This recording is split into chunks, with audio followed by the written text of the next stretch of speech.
بسم اللہ الرحمن الرحیم رب اشرح لی صدری ویسر لی امری واحلل عقدۃ من لسانی یفقہوا قولی اللہم صلی علی سیدنا و مولانا محمد وعلی آلہ وصحبہ وبارک وسلم الصلاۃ والسلام علیک یا سیدی یا رسول اللہ وعلى آلك وصحبك يا خاتم النبيين أعوذ بالله من الشيطان الرجيم بسم الله الرحمن الرحيم أولئك يجزون الغرفة بما صبروا ويلقون فيها تحية وسلاما خالدين فيها حسنت مستقرا ومقاما صدق اللہ العظیم۔ یہی وہ خوش نصیب لوگ ہیں جن کو بدلہ میں ملے گا جنت کا بالا خانہ ان کے صبر کرنے کے باعث، اور ان کا استقبال کیا جائے گا وہاں دعا اور سلام سے۔ وہ ہمیشہ ہمیشہ رہیں گے اس میں، بہت عمدہ ٹھکانہ اور قیام گاہ ہے۔ سورۃ الفرقان کی آیت نمبر 75 اور آیت نمبر 76، جس میں عباد الرحمن کے انعام کا ذکر کیا گیا ہے۔ اس سے پہلے کی جو آیات بینات گزری ہیں، آیت نمبر 63 سے لے کر آیت نمبر 74 تک، جس میں اللہ تبارک و تعالی نے اپنے بندوں کی صفات کا بیان کیا، اور وہ صفات ہم پیچھے پڑھ چکے ہیں اور جن کا میں مختصراً ان کا خاکہ جو ہے وہ آپ کے سامنے عرض کر دیتا ہوں، اور پھر ان لوگوں کے اندر عباد الرحمن جو ہوتے ہیں، پھر اللہ ان کو جو انعامات دیتا ہے اللہ نے اس کا ذکر۔ تو عباد الرحمن کی رحمان نے اپنے بندوں کی جو پہلی صفت بیان کی ہے وہ یہ بیان کیا کہ یمشون علی الارض ہونا۔ ان کی پہلی صفت یہ ہے کہ وہ زمین کے اوپر بڑی آہستگی سے چلتے ہیں، یعنی ان میں تکبر اور غرور نہیں ہوتا، ان میں عاجزی ہوتی ہے۔ یہ رحمان کے بندوں کی پہلی صفت ہے۔ دوسری صفت فرمایا وَإِذَا خَاطَبَهُمُ الْجَاهِلُونَ قَالُوا سَلَامًا، اور جب ان کا جاہل لوگوں سے واسطہ پڑتا ہے تو ان کے ساتھ وہ گفتگو میں الجھتے نہیں ہیں۔ یہ دوسری صفت ہے۔ اور تیسری صفت فرمایا کہ وَالَّذِينَ يَبِيتُونَ لِرَبِّهِمْ سُجَّدًا وَقِيَامًا، اور ان کی جو راتیں ہیں وہ اپنے رب کی بارگاہ میں سجدے اور قیام میں گزرتی ہیں۔ وہ راتوں کو اٹھ کر بھی جو ہے وہ اپنے رب کی عبادت کرتے ہیں۔ اور جو چوتھی صفت بیان کی گئی فرمایا وَالَّذِينَ يَقُولُونَ رَبَّنَا اصْرِفْ عَنَّا عَذَابَ جَهَنَّمَ، وہ اپنے مالک کی دن کو عبادت کرتے ہیں، راتوں کو اٹھ اٹھ کر عبادت کرتے ہیں۔ اچھا، عبادت کرنے کے بعد جو ہے ان کی کیفیت کیا ہوتی ہے؟ جتنی وہ زیادہ عبادت کرتے ہیں اتنا ہی ان کے دل میں اپنے رب کا خوف زیادہ ہوتا جاتا ہے۔ اور پھر جب خوف زیادہ ہوتا ہے تو وہ کیا کرتے ہیں؟ اپنے رب سے دعا کرتے ہیں کہ یا اللہ ہمیں جہنم سے آزادی عطا فرما، کیونکہ ان عذابہا کان غراما، کہ جو اس کا جو عذاب ہے وہ بہت بڑا مہلک عذاب ہے۔ اور پھر فرمایا کہ انہا ساعت مستقر و مقامہ، بے شک وہ بہت برا ٹھکانہ اور بہت بری جگہ ہے۔ اور اس کے بعد رحمان نے اپنے بندوں کی جو پانچویں صفت بیان کی ہے وہ فرمایا والذین اذا انفقوا لم یسرفوا ولم یقتروا وکان بین ذلک قواما، اور فرمایا کہ ہم ان کو جو مال دیتے ہیں، میرا رب فرماتا ہے کہ میں ان کو جو مال دیتا ہوں اس مال میں وہ کیا کرتے ہیں؟ نہ وہ فضول خرچی کرتے ہیں نہ وہ کنجوسی کرتے ہیں، بلکہ درمیانی راستے کو اختیار کرتے ہیں۔ یہ وہ صفات ہیں پانچ صفات جو رحمان نے اپنے بندوں کی بیان کی، جو ان کے اندر پائی جاتی ہیں۔ اس کے بعد ان صفات کا ذکر کیا جن چیزوں سے رحمان کے بندے پرہیز کرتے ہیں، ان گناہوں کا ذکر کیا جن سے رحمان کے بندے دور بھاگتے ہیں، اور وہ کون سے ہیں؟ فرمایا یہ ان کی چھٹی صفت بیان کی جا رہی کہ والذین لا یدعون مع اللہ الہ، کیونکہ وہ اللہ کے سوا کسی کی عبادت نہیں کرتے ہیں۔ وہ صرف اپنے رب کے سامنے، اللہ کے سامنے سربا سجود ہوتے۔ اور جو چھٹی صفت فرمایا وَلَا يَقْتُلُونَ النَّفْسَ الَّتِي حَرَّمَ اللَّهُ إِلَّا بِالْحَقِّ، اور کسی کو ناحق قتل نہیں کرتے ہیں۔ آٹھویں صفت فرمایا وَلَا يَزْنُونَ، وہ بدکاری کرنے والے نہیں ہیں۔ پھر فرمایا کہ إِلَّا يُضَاعَفْ لَهُ، اگر فرمایا اگر کوئی ایسا کرے گا تو اس کو رحمان جو ہے عذاب دے گا، اور جو اللہ کی بارگاہ میں توبہ کرے گا اللہ اس کو انعام دے گا۔ اس کے بعد فرمایا کہ جو آٹھویں صفت جو بیان کی گئی وہ یہ ہے والذین لا یشہدون الزور، اور وہ جھوٹی گواہی نہیں دیتے ہیں، جھوٹی گواہی سے پرہیز کرتے ہیں۔ اور جو نامی صفت بیان کی گئی وَإِذَا مَرُّوا بِاللَّغْوِ مَرُّوا كِرَامًا، بری محفل میں نہیں جاتے ہیں، اگر بری محفل کے ان سے گزر بھی ہو جائے تو پھر بھی نہ تو جان بوجھ کر جاتے ہیں، لیکن اگر راستے میں کوئی ایسی مجلس آ بھی جائے تو ان کی شان اور عظمت کیا ہے، اس محفل کی طرف دیکھتے بھی نہیں ہیں، بلکہ اس محفل کی طرف دیکھ کے وہ وہاں سے گزر جاتے ہیں۔ کسی بری سوسائٹی کا، کسی بری محفل کا، کسی برے دوست کے وہ ہم نشین نہیں بنتے ہیں، یہ فرمایا۔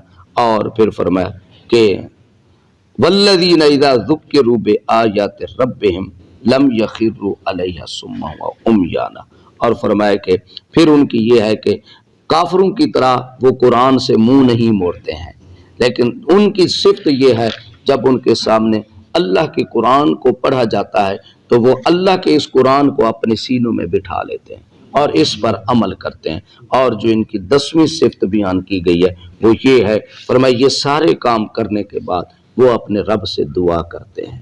یہ رحمان کے بندوں کو اللہ تبارک و تعالیٰ نے سورۃ الفرقان کی رحمان نے اپنے بندوں کو جو صفات بھی بیان کی ہیں، ان کی آخری صفت یہ ہے کہ وہ اپنے رب کی بارگاہ میں دعا کرتے ہیں، یعنی اپنے رب کی بارگاہ میں ہر وقت مانگتے رہتے ہیں، اور پھر صرف دعا اپنے لیے نہیں، اپنے اولاد کے لیے، اپنے بیوی بچوں کے لیے، اور دعا کیا کرتے ہیں کہ اے مالک اگر ہمیں اولاد عطا کر تو ہمیں ایسی اولاد عطا کر جو تیرے اور تیرے محبوب کی اطاعت کرنے والی، نافرمان اولاد سے جو ہے وہ اس سے پناہ مانگتے ہیں، اور فرما بردار دعا کے اولاد اور بیوی کی دعا کرتے ہیں۔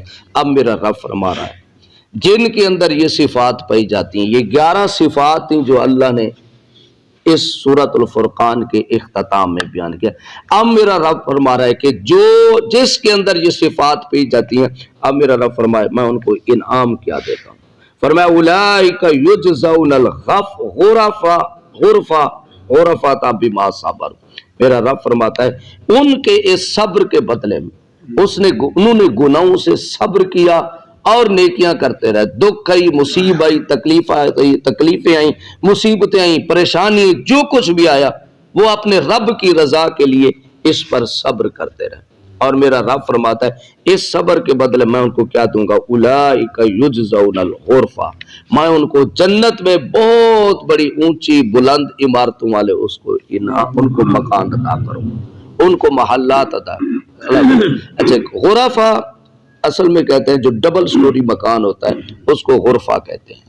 اب اللہ تبارک و تعالی مفسرین کرام نے یہ جملہ لکھا ہے کہ کسی کے ذہن میں اس لفظ کو غرفہ کو پڑھ کر کسی کے ذہن میں یہ نہ آ جائے کہ وہ جو جنت کا جو بالا خان ہوگا وہ ڈبل سٹوری ہوگا۔ فرمایا تم دنیا کی سب سے بلند و بالا اگر تم عمارت کو لے لو اور تم یہ اس بلند و بالا عمارت کا قیاس تم جنت کے محلات سے کبھی نہ کر کے بیٹھنا، دنیا کی کوئی حسن و حسین سے حسین عمارت جنت کی ایک اینٹ کے 1000 میں کروڑ میں حصے کا مقابلہ بھی نہیں کر سکتی۔ جو جنت جو اللہ نے اتنی خوبصورت بنائی ہوئی ہے، میرا رب فرماتا ہے ان کو یہ انعام دوں گا۔ پہلا انعام ان کو اللہ انعام یہ دے گا کہ ان کو جنت میں اعلیٰ سے اعلیٰ بلند و بالا اللہ ان کو محل عطا فرمائے گا، یہ ان کا پہلا انعام ہوگا۔ اور دوسرا انعام کیا ہوگا، وَيُلَقَّوْنَ فِيهَا تَحِيَّةً، اور ان کا استقبال کیا جائے گا۔ اب دو یہاں پر استقبال کون کرے گا، مفسرین کے 2 قول ہیں۔ پہلا یہ قول ہے کہ جب وہ جنت میں جائیں گے تو فرشتے ان کا استقبال کریں. یہ پہلا قول ہے. اور دوسرا قول یہ ہے کہ اللہ تبارک و تعالیٰ فرماتا ہے اے میرے بندو جنہوں نے میری رضا کی خاطر اپنی ساری زندگی گزاری ہے، جب تم جنت میں داخل ہوگے تو فرشتے تمہارا استقبال نہیں کریں گے بلکہ تمہارا رب تمہارا استقبال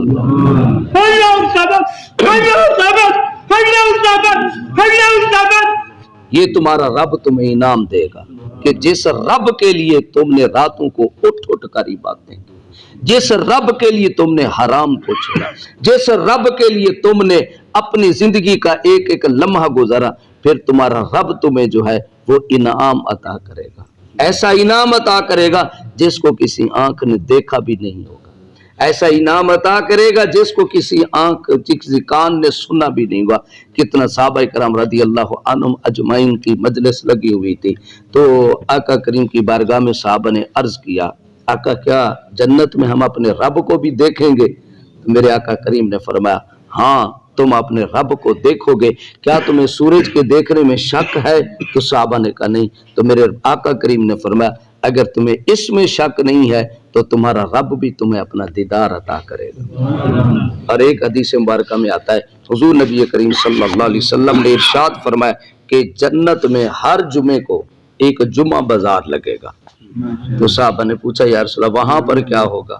میرے آقا نے فرمایا ہر جمعے کو جنت میں ایک جمعہ بازار لگے گا اور جو جنتی ہوں گے ہر جمعے کو وہاں پر اکٹھے ہوں گے، وہاں پر اکٹھے ہوں گے، اپنے محلات سے نکل کر اکٹھے ہوں گے اور پھر وہاں پر کیا ہوگا ہر جمعے اللہ ان کو اپنا دیدار کرائے گا.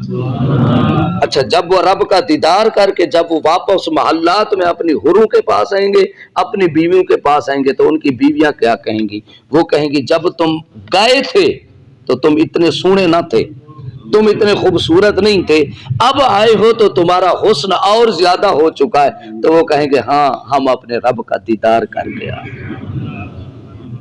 اور پھر فرمایا تیسرا انعام کیا ہوگا؟ فرمایا وسلامہ. اللہ اکبر.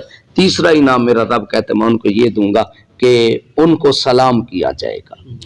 اب یہاں پر بھی دو تفسیر ہیں. ایک تفسیر یہ ہے کہ جب یہ جنتی جنت کے دروازے پر جائیں گے تو یہ وسیق الذی نتقوا ربهم الی الجنت زمرا، اور جنتی جب گروہ در گروہ بنا کر جائیں گے جماعت کی شکل میں، جب جنت وسیق الذی نتقوا الجنت زمرا حتی اذا جاءوا وفتحت ابوابها، ان کو یہ انعام دے گا فرشتے ان کے لیے جنت کے دروازے کھولیں گے. وقال لهم خزنۃ سلام علیکم، اور فرشتے ان کو سلامی پیش کریں گے. اس کو ہم اس طرح کہہ لیں کہ فرشتے اس کو گارڈ آف آنر پیش کی جائے گی.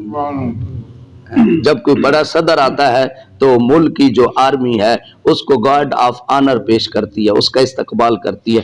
فرمائے کہ میرے محبوب کے ماننے والوں اگر تم میرے اور میرے محبوب کے اطاعت گزار بن جاؤ تو تمہیں انعام یہ دوں گا کہ فرشتے تمہیں سلامی پیش کریں گے، فرشتے تمہیں گارڈ آف آنر پیش کریں گے. وہ کتنا لمحہ عظیم ہوگا کہ یار جب فرشتے جو ہے وہ سلام کر کے کھڑے ہوں گے، فرشتے ہاتھ باندھ کے کھڑے ہوں گے اور محبوب کے غلاموں کا استقبال کر رہے ہوں گے. اور یہ انعام تب ملے گا جب میرا رب فرماتا ہے میں نے تمہیں جو اپنے بندوں کی نشانیاں بتائی ہیں ایسے تم بن جانا، یہ انعام میں تمہیں عطا کروں. اور پھر فرمایا کہ یہ انعام ہوگا کیسا؟ اچھا ادھر تو کوئی صدر وزیر اعظم ہے 5 منٹ کے لیے گارڈ آف آنر پیش کی جاتی ہے، 5 سال کے بعد اس کا عہدہ ختم ہو جاتا ہے. لیکن میرا رب کیا فرماتا ہے؟ فرمایا خالدین فیہا، اے میرے بندو یہ عہدہ تمہیں ہمیشہ عطا کر دیا جائے گا، ہمیشہ کے لیے. خالدین فیہا، ہمیشہ کے لیے، تم سے چھینا بھی نہیں جائے گا. بلکہ یہ ہوگا کہ کیا ہوگا؟ تمہارے عہدے میں ترقی ہوتی جائے گی، تنزلی نہیں ہوگی، درجات تمہارے بڑھتے جائیں گے. پھر میرا رب فرماتا ہے حسنت مستقرا، اے میرے بندو وہ جنت کتنی رہنے کی حسین جگہ ہے کہ تمہارے تصور میں بھی نہیں آ سکتی ہے. تم جتنا تصور سوچے گے، تم جتنی پرواز کر لو کہ جنت اتنی خوبصورت ہوگی، میرا رب کہتا ہے جہاں پر تمہاری پرواز ختم ہوگی جنت اس سے بھی زیادہ خوبصورت ہے. وَمُقَامًا، اور میرا وہ رہنے کی کتنی حسین جگہ ہے. تو اللہ تبارک و تعالی اپنے بندوں کو یہ انعام عطا کرے گا۔ آئیں اپنے رب کی بارگاہ میں دعا کریں کہ اللہ ہمیں اپنے نیک بندوں میں شامل فرما دے، اور اس کے لیے کوشش بھی کریں، خالی دعاؤں سے کام نہیں ہوگا، اس کے لیے دعا بھی کرنی پڑے گی۔ اللہ ہمیں عمل کی توفیق عطا فرمائے، آمین بجاہ